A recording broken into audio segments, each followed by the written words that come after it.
AP ASHA workers union రాష్ట్ర అధ్యక్షురాలు, తూర్పుగోదావరి జిల్లా నల్లజర్ల మండలం పోతవరం ప్రాథమిక ఆరోగ్య కేంద్రంలో గత 2 నెలలుగా ఆశా వర్కర్లు తమ యొక్క నిరసన తెలియజేస్తూ ఉన్నారు.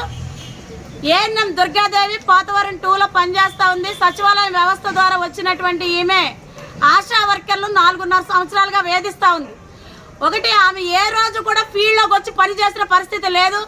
ఎంసీపీ కార్డులు రాయడం, డెలివరీలు, ఏఎన్సీలు, పిఎన్సీలు అన్నీ కూడా ఆశా వర్కర్లే చూసుకున్నారు. కనీసం ఒక ఐరిస్ పేషెంట్ని కూడా ఏనాడు విజిట్ చేసిన పరిస్థితి లేదు. ఈ రోజున వాళ్ళకి సంబంధం లేని పనులు మాతో ఎందుకు చేయిస్తున్నారని అడిగినటువంటి లక్ష్మి ఫోన్ని తీసుకుని ఏఎన్ఎం దుర్గాదేవి పగలగొట్టి 2 నెలల తర్వాత ఇచ్చింది. ఈ విషయాల గురించి మాట్లాడుతుంటే వ్యక్తిగతంగా ఈవిడికి సంబంధించినటువంటి గాంధీ అనే వ్యక్తి వచ్చి మా ఇంటికి వచ్చి నన్ను బెదిరించిన పరిస్థితి ఉంది. ఇప్పుడు వీళ్ళు చేస్తున్న విషయాల్లో పర్సనల్ విషయాలు ముందుకు తీసుకొచ్చి వర్కర్లు వేధిస్తూ ఉంది.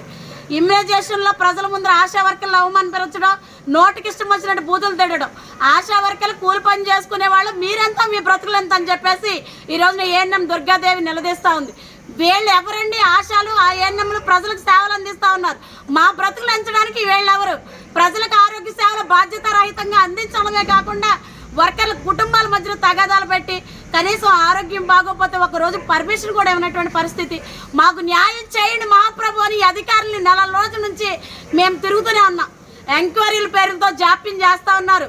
ఈ రోజున గతంలో వైసీపీ ప్రభుత్వం కూడా ఈ పిఎస్సీలో ఇటువంటి అరాచకాలే చేసి వర్కర్లు వేధించిన పరిస్థితి ఉంది. ఈ రోజున ఈ ప్రభుత్వం మారితే ఇంకో ప్రభుత్వం, ఇంకో ప్రభుత్వం మారితే ఇంకో ప్రభుత్వం అని వాళ్ళ అండదండలతో ఈ రోజున కార్మికులు ఇబ్బంది పరిచేస్తున్నారు. మేము ఈ రోజు ప్రస్తుతం ఉన్న నూతనంగా వచ్చిన ప్రభుత్వానికి ఇదే తెలియజేస్తా ఉన్నాం. కార్మికుల యొక్క సమస్యలను అధికారులు పరిష్కారం చేయించే దిశగా వెళ్ళాలి తప్ప రాజకీయ జోక్యంతో వర్కర్ని వేధించడం సరైన పద్ధతి కాదని మేము విజ్ఞప్తి చేస్తా ఉన్నాం. గత ప్రభుత్వం చాలా మంది వర్కర్లు వేధించి ఉద్యోగాలు మార్పిచ్చి ఆత్మహత్యలు చేసుకునే ప్రయత్నం కూడా జరిగింది. గత 2 రోజుల క్రితమే అన్నమయ్య జిల్లాలో కూడా ఏఎన్ఎం వేధింపులు తాళలేక ఆసుపత్రుల ప్రాణాపాయాలతో కొట్లాడుతూ ఉన్న పరిస్థితి. ఇలాంటి వేధింపులు అరికట్టకపోతే కనుక వర్కర్లు విధులు నిర్వర్తించలేని పరిస్థితి ఉంది. ఏఎన్ఎం దుర్గాదేవి చాలా రాక్షసత్వంగా ఆశా వర్కర్లు వేధించింది. ఆమె ఇక్కడ పని చేస్తే కనుక వర్కర్లు పని చేయలేని పరిస్థితి. లేదంటే ఆమెనే కొనసాగిస్తామంటే కనుక మా పోరాటాన్ని ఇలాగే ముందుకు కొనసాగిస్తూ ఉంటాం.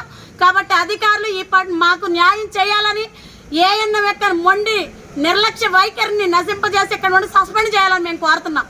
అలాగే అధికారులు ఈ విషయం మీద స్పందించాలని మేము కోరుకుంటా ఉన్నాం. లేని పక్షంలో రేపు జిల్లా వ్యాప్తంగా జరిగే ఆషాఢాలను బాయ్కట్ చేసి ధర్నా చేస్తాం. అలాగే 12వ తేదీన డిఎంఎండ్హెచ్ఓ కార్యాలయాన్ని కూడా ముట్టడి చేస్తామని చెప్పి ఈ సందర్భంగా హెచ్చరిస్తా ఉన్నాం.